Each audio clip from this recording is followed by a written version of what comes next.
Yep, my name is Don Brehm. I live in Spofford, New Hampshire.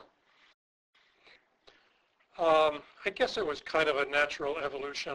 I've always enjoyed working with my hands, and did woodworking actually as a teenager, and then was around metalworking my whole life, and enjoy creating things. So it kind of was a natural progression, I think, to do that.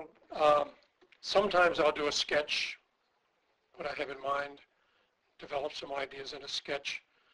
Sketching is something I always did when I was in business doing machine tools. I'm kind of comfortable with that. But many times I'll just start out with some pieces of metal and just see how they might fit together and develop it as I go along. Quite a variety of things.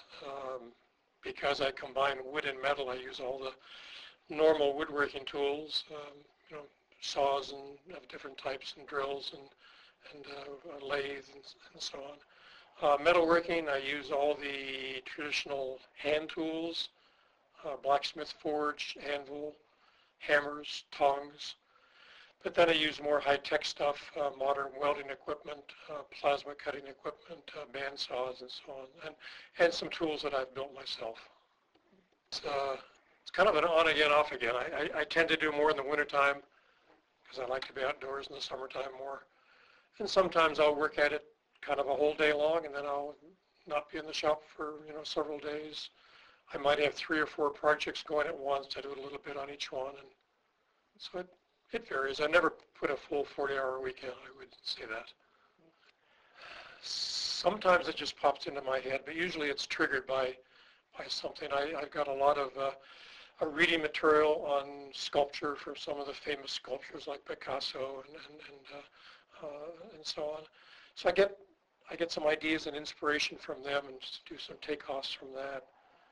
Sometimes I'll look at ads in magazines that might have a sculpture on a table of a furniture magazine or something. I see that. I get some ideas.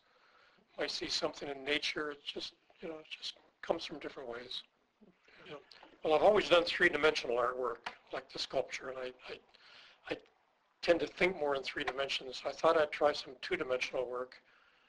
And as an outgrowth of being around the fire and so on in the shop, I decided to try painting and then using a torch on the paint to change the colors, sort of an experimental thing. And I'm still developing that, but that's where that came from. I like working with wood and metal. Wood is, of course, much easier to work with. Steel is a lot harder to shape and cut and so on, but that makes I enjoy the challenge of that. And working with a hot metal is when you get metal hot, you can bend it and push it around just like a piece of clay, and that's fun.